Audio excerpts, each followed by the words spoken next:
우리가 또 아까 말씀해 주신 것처럼 이게 항산화제 제품도 염증 수치를 낮추는 데도 많이 도움이 될 것 같아요. 그죠? 활성산소를 줄이는 거랑 같다는 거니까 선생님이 말씀 좀 해주세요. 어떤 영양제가 먹으면 망성염증에 도움이 될까요? 여기도 아까 유산균 뭐 먹어야 되나요? 나오는데 페르세틴 나오고 인빅터스 360? 그거 먹으면 제일 좋죠. 그런 거 딱 좀 유산균 얘기 나와서 잠깐 얘기 나누면 네. 유산균이 우리가 보통 이제 1, 2, 3세대로 나눠요. 처음 이제 유산균을 발견한 분이 이제 메키니코프 박사가 불가리아 지방을 갔더니 그 불가리아 지방 사람들이 오래 살아요. 그게 왜 그랬던가 하니 바로 유산균 때문에란 걸 알고 그 유산균이 나왔던 게 바로 그 락토바실루스 불가리쿠스예요. 그게 이제 1세대 유산균.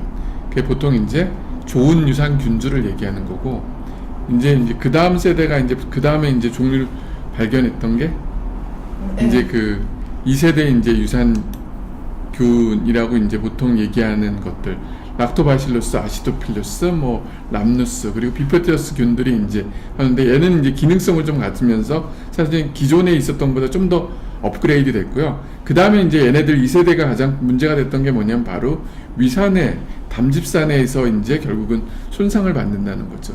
그래서 뭐 이 두 번 코팅, 이중 코팅, 삼중 코팅 뭐 이런 얘기들이 나오잖아요. 근데 그거랑 상관없이 장까지 살아가는 애들이 있어요. 걔가 이제 3세대 유산균들이에요. 그 대표적인 게 이제 LGG, BB12, LA5, 뭐 VSL 넘버3부터 하고 다양한 이제 균주들이 있고 각각의 기능들을 이제 갖고 있는 거죠. 실제적으로 우리가 이제 유산균을 먹을 때 어떤 걸 먹냐, 말 그대로 이제 3세대 유산균을 먹어야 되는데, 그 중에서도 왜 LGG를 가장 추천하냐 하면은 LGG가 연구가 제일 많이 돼 있어요. 특히 1000편 이상의 연구가 돼 있고, 그 다음에 임상 연구들이 워낙 많이 돼 있다는 거죠. 안전한 거군요. 그렇죠. 네. 그래서 이제 보면은 그 얘기 또 임산부들 했던 그 산모들 중에서 과거에 이제 아토피가 있다는 결국은 알러지가 있다는 거거든요. 그 산모들에서 태어난 아이들도 똑같이 아토피라든지 알러지가 생길 확률이 높아요. 그러니까 그 산모들을 대상으로 임신 전에 그 LGG 유산균을 2에서 4주 동안, 그리고 애가 태어난 다음에도 한 6개월 동안 한번 먹여봤어요. 그랬더니 먹지 않았던 그 산모들에서 태어난 애들은 2세 정도 되니까 한 46% 정도가 아토피가 생겼고, 반면에 이거를 먹었던 애들은 23%밖에 안 생겼다는 거죠. 또 하나 재밌는 건 뭐냐면 이 수치가 4세, 7세가 되도록 똑같은 반응이 나왔다는 거죠. 그래서 이제 알레르기 있는 사람들이 이런 이제 LGG 유산균을 먹어줘야 되는데, 보통 우리가 이제 유산균 하면은 소장에 작용한 게 락토바실루스고요. 그 다음에 대장에 작용한 게 비피더스균이에요. 그래서 이 두 가지 균주는 갖고 있어야 된다. 그래서 LGG, BB12, 그리고 이제 최근에 이제 또 하나 뜬 게 이제 LA5. 그래서 이 세 가지를 가장 많이 추천했고요. 또 하나 그 알러지 환자들한테 이제 제일 좋은 영양제 중 하나가 뭐냐면은 퀘르세틴. 퀘르세틴은 사실은 이제 그 페토케미칼 중에서 우리가 보통 이제 식물에서 뭐를 보호해 주는 것들이 다 색깔, 껍질에 있다는 거잖아요. 그 중에서 가장 활성형이 뭐냐? 이 그 퀘르세틴인데, 이 퀘르세틴은 주로 어디에 많냐면 바로 양파 껍질이에요. 근데 우리가 보통 양파 껍질을 먹는 사람들은 없어요. 까고 먹지.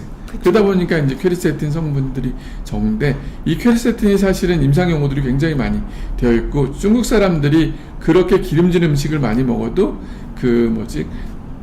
고지혈증이라든지 이제 성인병이 적게 생기는 게 바로 이 양파를 많이 먹기 때문에 그래요. 그래서 차이니즈 패러독스인가 그런 말로 이제 표현을 하는데, 이 그 퀘르세틴이 또 도움이 되는 게 보통 이 그 알러지, 비염이라든지 아토피라든지 이런 것들, 마스트셀에서 이제 히스타민 분비를 막아주는 효과가 있어요. 그래서 실질적으로 아이들한테 비염이라든지 아토피가 있는 애들한테 이걸 먹었더니 좋아졌더라 하는 결과가 있고요. 또 하나 콜레스테롤을 떨어뜨려주고, 그리고 이제 그 고지혈증 환자들, 그 다음에 당뇨 환자들의 이제 합병증을 예방해 주는데 도움이 된다고 되어 있죠. 그래서 많이 양파즙들 많이 먹잖아요. 맞아요. 그리고 뭐 양파 끓여서 먹는 것처럼 그런 게 이제 합병증을 예방해 주는 거죠. 그래서 이런 영양제들이 이제 도움이 된다고 되어 있죠. 네, 그리고 지금 김미송님께서 실제로 지금 퀘르세틴 셀시우스를 드시고 나서 아들이 6세인데 그 셀시우스 하루 한 포 먹고 증상이 있을 때는 아침형 한 포씩 해서 하루 2포를 먹은 거예요. 그랬더니 성인 질병 증상 관련 시에는 아침 저녁 한 포씩 섭취드려요. 많이 나아졌대요. 네. 그러니까 나았던 경우를 지금 말씀해 네. 주셨네요. 예. 자, 그리고 선생님 아까 그러면 유산균 같은 경우에는 그 액상이 아니 뭐죠? 가루 캡슐형이 있고 그냥 가루형 있잖아요. 똑같아요. 상관이 없는 네, 상관이 거죠? 없어요. 가루를 이제 캡슐로 해서 먹기 편하게 한 게 이제 캡슐이고 네. 분말형을 좋아하는 사람은 분말형으로 먹는 거예요. 가루형 캡슐 안에 넣는데 그게 뭐 굳었다거나 뭐 보통 이제 질염이라든지 방광염이 많이 그래서 그런 말이 생기는 나오거든요. 분들한테 쓰는 유산균이 또려 있어요. 그거는 이제 RC14 GR1이라고 해갖고 비뇨기과 의사가 개발한 유산균이에요. 그러면 남자 여자 상관없이 그냥 그 방광염이 염이 잘 생기는 사람들은 다 사람들이죠, 뭐. 그게 좋은 거예요. 네. 아. 그러니까 그런 경우도 그러니까 여성분들이 이제 질염이라든지 그런 게 잘 생기기 때문에 그런 유산균이 먹을 때는 다른 유산균보다 더 낫다는 거죠. 네. 네. 이게 유산균이 보통 이제 우유에서 만들어내잖아요. 우리가 보통 할 때도 집에서 그냥 유산균을 만들어 먹을 때도 우유에서 대부분 하게 되죠. 근데 이런 이제 뭐 김치 유산균 이런 것들은 이제 그런 동물성 이 단백질이나 지방을 쓰는 게 아니라 식물성으로 이렇게 이제 하려고 이제 하는 거예요. 대부분은 발효될 때 균들이 생기잖아요. 그래서 김치 발효 아니면 콩 발효 뭐 된장 이런 것들도 있겠죠. 그죠? 그런 또 다른 여러 가지 뭐 발효를 하면서 이렇게 만들어지는 그 균들을 이용을 하는 건데 제일 이제 알려져 있는 균이 락토바실루스 포미티쿠스라는 거예요. 퍼멘테이션이 이제 발효라는 뜻이거든요. 그래서 퍼미티쿠스를 사용을 하는 건데 거기에서 김치에 조금 더 많이 생기는 요런 균들 그거를 이제 만들어서 이게 해서 모아서 유산균으로 만든 게 김치 유산균이죠. 뭐 특별한 뭐 그런 것들은 아니고요. 김치 유산균도 이렇게 파는군요. 네. 그리고 저기 뭐 이제 그 우리 네네. 나또에 판 나또균 이런 것들이 이제 굉장히 또 유명하잖아요. 그쵸. 비타민 K2를 만들어내는데 아주 유용하게 쓰여지고. 그래서 유산균은 저장 기간이 짧다고 하잖아요. 그렇죠. 가능하면 예, 빨리 먹는 빨리 게 좋고, 좋죠. 그래서 너무 유통기한 긴 유산균은 비추인 건 거죠? 그렇죠. 선생님? 예. 가능한 빨리 먹어야 되고 특히 이게 유산균에서 이제 뚜껑을 뚫고 먹으면은 가급적이면 한 달 내에 먹어야 돼요. 네. 좀 뭐 오메가3도 그쵸. 좀 그쵸. 빨리 먹는 게 좋잖아요. 뭐든지 다 네, 그러면은 염증, 만성염증에 좋은 영양제가 지금 케르세틴, 유산균 또 뭐가 있을까요, 선생님? 보통은 아까 말씀하신 오메가3? 네, 오메가3도 뭐 굉장히 주- 좋죠. 뭐 비타민 C 이런 것들도 네. 염증이 좋고. 좋겠고, 예. 뭐 항산화제로 치면 또 글루타치온 이런 것들도 이제 굉장히 또 네. 좋을 수 있고. 저번에 말씀하신 대로 글루타치온은 그 주사요법으로 하는 게 더 좋다고 하셨죠, 네. 선생님? 그리고 오메가3도 이제 그냥 오메가3보다는 RTG 오메가3가 더 좋다고 돼 있고 10개월치 홈쇼핑 사서 파는 그 뭐랄까 그건 좀 안 드셨으면 그렇죠. 영양제는 보통 본인이 먹고 싶을 때 그러니까 기간 짧게 해서 먹는 게 제일 좋지 한꺼번에 많은 걸 먹으면은 다 먹는 사람도 거의 못 본 것 같아요. 사실은 한꺼번에 많이 샀을 때 질문들이 너무 많이 왔다 갔다 하니까 그런 것 같아요. 보통은 화면 지금- 흐트러진 틈을 타서 염 원장님 주무시는 것 같아요. 안 잤는데. 보통 지금 말씀해 주신 거의 채팅창 없이 드실 것 같아요. 화면을 좀 확대해 달래요. 1번 하시면 두 분이 크게 나올 거예요. 네. 그 노트북 화면으로. 네. 아니 제가 이거 조정을 왜 했냐면 채팅창을 바꿀까? 없애버릴까? 없애버려도 EPA하고 DH 합이 얼마는 되어야 하는가? 1g은 더 먹어야 됩니다 하루에 오메가3 때.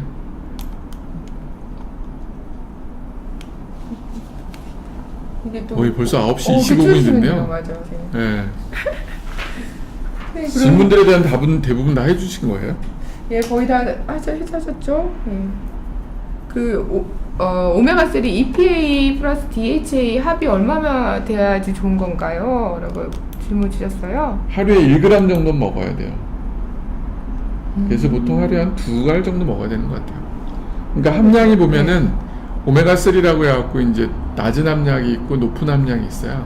그래서 비율을 봐갖고 이제 높은 함량 쪽으로 먹는 게 낫죠. 네. 그러니까 오메가3도 보면은 1세대, 2세대, 3세가 나는데 보통 이제 1세대라는 게 처음 발견돼서 이제 하는데 그게 이제 그 함량 자체가 낮아요. 그 다음에 이제 나온 게 이제 이폼을 붙여갖고 고함량. 근데 얘는 우리 몸에 들어왔을 때 흡수율이 떨어져요. 그래서 그 다음에 이제 알티지 폼으로 바꾸면서 함량도 높여서 이제 가는 거. 그래서 이제 알티지 오메가3를 얘기하고 식물성 오메가3, 뭐 동물성 오메가3 얘기하는데 식물성 오메가3는 DHA, 대부분 DHA예요. 그러니까 사실은 이제 DHA는 머리, 뇌 기능을 좋게 하지만은 중요한 것 중에 하나 우리 염증을 막아주는 거는 EPA예요. 그럼 결국은 동물성을 먹을 수밖에 없는 거죠. 네. 근데 이제 동물성의 가장 큰 문제는 먹이사슬에서 위에 물범, 연어 이런 데는 중금속 문제가 걸리기 때문에 가급적이면은 뭐 멸치어주냐 정제어에 의해서 이제 낮은 애들 이게 작은 물고기에서 이제 하는 게 좋습니다. 큰 물고기는 이제 그렇죠. 수분이 많다고 네. 들었어요. 요새 이제 최근에 또 나온 게 이제 크릴 오일 많이 나오잖아요. 네, 맞아요. 크릴 오일이 이제 오메가3 때문에 이제 그걸 하는데 크릴 오일에는 뭐 흡수율이나 이런 게 좋을지는 모르지만 함량이 작아요.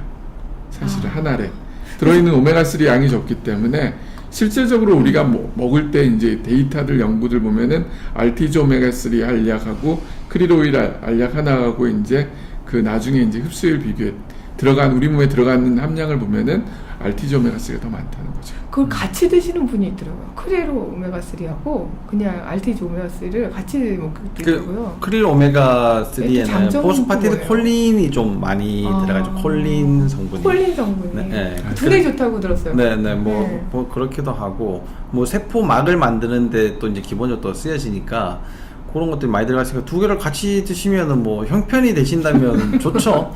네. 다 참 성분이 차이가 있기 때문에 잘 살려면 다 이게 돈이 많이 필요한 게 참 문제예요. 여기 외국 교수가 우유 먹지 말라고 주장했는데 유산균도 유제품인데 괜찮나요? 그래서 요즘은 유산균의 유제품을 다 제거한 제품들이 많아요. 우리 그렇죠. 염 원장님의 인픽터스 프로도 새로 나온 거에는 유제품을 다 뺀 제품이에요. 그죠? 제가 말씀을 드렸네요. 아이고 참. 그다음에 유산균이 유제품은 아니에요. 네, 전혀 다른 거죠. 이 우유를 이용을 해서 균을 증식시켰다는 거지 이 유제품에 들어가지는 않죠. 유산균, 유제품 맞아, 그렇죠. 이렇게 해서 같이 이제 뭐 그럼 우유 같은 성분을 집안인가? 뺐어요. 우유 성분이 조금 있어요. 이 말은 어떻게 차이로 들어야 될까요? 어떤 성분 때문에 우유 성분이 함유? 우유 성분 함유하지 않은 단백질 이런 거가 이제 제일 크겠죠. 단백질 알러지를 일으킬 수 있는 성분이 좀 포함이 되어 있느냐, 다 제거가 되어 있느냐, 뭐. 네, 근데 이제 유산균이 워낙 작기 때문에 그 성분이 사실은 거의 별로 없어요. 그렇죠. 다 걸러내지는 못하는 거죠. 사람들이 우리나라 사람은 특히 이제 그 문구 하나 때문에 굉장히 이제 그 뭐라고 표현하자면은 다른 데보다 진짜 센시티브하게 반응을 하는 경우들이 되게 많아요. 그러니까 얼마 전에 이제 많이 나왔던 게 뭐 스테아린산 마그네슘, 뭐 이산화규수 뭐 이런 것들인데 이게 이제 그 얘기를 하는 거는 우유를 진짜 물처럼 드시는 분들이 있어요. 그렇죠. 지금 뭐 아침 한 잔 먹고 뭐 점심 한 잔 먹고 진짜 뭐 이게 한 통씩 이렇게 다 드시는 분들이 그런 분들 그렇게 먹지 말라고 하는 거지. 진짜 요만큼씩 드시는 거 그냥 괜찮고 우리가 뭐 설탕, 밀가루, 뭐 과일, 음료수 다 나쁘다 하지만 이게 뭐 그것 때문에 애 생일 때 뭐 어떻게 외식할 장소를 못 정해가지고 너무 이렇게 그랬었어요. 막 이런 분들이 있거든요. 그렇게 사는 건 아니잖아요. 왜 그렇게 살아야지 돼요? 예. 아니 뭐 조금 먹고 문제가 물론 또 뭐 생길 가능성도 적지만 문제가 된다 하더라도 그거는 좋아지는데 시간이 조금 더 필요하다는 걸 뿐이지 그것이 뭐 대세에 큰 영향을 주거나 이렇게 하진 않고 유산균에 뭐 우유 성분이 조금 더 들어가 있다 하더라도 우리가 항상 장점과 단점을 봐야 되잖아요. 100% 좋고 100% 나쁘다라는 거는 이 세상에 없어요. 네. 항상 같이 존재하기 때문에 장점이 더 많다 하면 뭐 그런 단점조차도 조금은 수용할 수 있어야 될 거다 이렇게 생각을 합니다. 네. 이게 하얀 마녀님께서 비타민 E와 오메가3 둘 다 지용성이고 다 같이 먹어도 될까요? 비타민 D까지? 보통은 다 같이 먹죠, 선생님? 비타민 E, 오메가3, D 이게 다 지용성인데 한꺼번에 먹어도 되나요? 한꺼번에 먹는 게 기름이랑 한꺼번에 먹는 게 제일 좋죠. 제일 좋죠. 사실은, 네. 음식도 같이 음식이랑 또 같이 네, 음식도 먹는 게. 기름진 거랑 같이 먹을 때 더 네. 흡수가 된다고. 네. 예, 맞아요, 선생님. 오늘 그 만성염증은 생긴 질환들을 그냥 간단히 설명하실 수 있는 게 있을까요? 그래서 왜 암의 씨앗이다, 뭐 제일 많이 뭐 몸속에 아니, 만성- 쓰레기다, 뭐 이러잖아요. 아까도 얘기했죠. 만성염증은 네. 대사 질환을 일으켜요. 그러면 대사 질환에 해당되는 걸 꼽아보면 되는 거잖아요. 모든 대사 질환의 기본. 네, 네. 뭐 우리가 흔히 알고 있는 뭐 고혈압, 당뇨, 뭐 자가면역, 뭐 전부 다죠, 사실. 근데 그런 대사 질환이 가장 복잡하게 얽혀 있는 것이 암이다, 이렇게 보면 될 것 같아요. 네. 네. 그러니까 암은 해결 방법을 찾기가 굉장히 쉽지 않죠. 네, 물론 뭐 이렇게 약간의 어떤 방법으로 좋아지시는 분들도 있긴 하겠지만, 네, 그래서 전반적인 부분들을 많이 고쳐야지 되고, 그 생긴 원인을 정확하게 좀 더 파악을 해야지 되고, 그런 게 시간이 필요하니까 시간을 벌어줄 만한 고농도 뭐 비타민 수행요법, 뭐 아니면 뭐 산소, 네. 산소 치료 뭐 이런 것들, 그죠? 네. 그다음에 뭐 온열요법 뭐 이런 네. 것들, 예, 많이 필요한 거죠. 그런 거가. 맞아요. 선생님, 우리 첫 시간에 만성 피로 때도 많이 얘기했지만 스트레스가 원인이다 그러면서 자기만의 스트레스 이제 조절법 이런 것도 생각하시면 좋으실 것 같고요. 이런 네. 케이스들은 엄청 좋은 케이스잖아요. 우리 이식 수술을 하면은 이게 이식 거부 반응을 줄이기 위해 가지고 면역 억제제라든지 스테로이드를 많이 쓰게 돼요. 그러면 이게 스테로이드 계열의 호르몬 중에 콜티졸이라고 하는 부신에서 만들어지는 호르몬이 있거든요. 그러면 그런 호르몬들이 계속 많이 쏟아져 나오면 우리 몸은 항상 스트레스 상황이 있다라고 혼자 스스로 생각을 하게 돼요. 그러면 이제 계속 스트레스를 만들어내게 되는 상황이니까 혈당을 계속 올려야지 되는 거죠. 근데 그렇게 안 그래도 혈당을 올려야지 되는데 내가 먹는 걸 아무거나 먹어가지고 장에 문제가 생겼어. 그러면 또 만성염증 때문에 혈당이 또 더 올라갈 거 아니에요. 몸을 막 써가지고 어디가 아파. 그러면 그것 때문에 혈당이 더 올라가게 돼서 이제는 뭐 뭘 해도 조절이 안 되는 상황이 될 수 있단 말이에요. 근데 뭐 예를 들어서 인빅터스 프로 같은 유산균을 탁 먹고 장이 좋아졌어. 그러면 그만큼 혈당을 낮출 수 있는 거죠. 스트레스를 더 줄여줬기 때문에, 만성염증이 없어졌기 때문에. 그러니까 인슐린을 맞던 그 단위도 더 줄어들게 되고, 또 못 줄인다 하더라도 예전보다는 훨씬 더 안정적으로 이렇게 유지가 될 수가 있는 거예요, 혈당이. 그러니까 얼마나 좋은 제품이고 저게 장에 효과가 있는지 이런 것들을 알 수가 있는 거죠. 네, 지금 원장님께서 말씀해 주신 게 저희 아버지 현 61세시고 3년 전 간이식 수술을 하셨어요. 합병증으로 당뇨 수치가 높았답니다. 주사제로 20단위씩 맞다가 인빅터스 프로 유산균이거든요. 섭취 4개월 후부터 18단위로 낮춰서 맞으실 정도로 수치가 낮아지셨어요. 당뇨와 유산균의 상관관계가 있는지 궁금해요 라고 말씀해 주셨는데 그거에 대해서 지금 김 선생님께서 말씀해 주신 겁니다. 100%. 예, 100% 100%. 상관관계가 있습니다. 도장 꽝꽝꽝. 자, 아만들 소스 고추라고. 닥터 영자원과 닥터 김준영의 힘이 되는 기능이야? 화이팅! 감사합니다.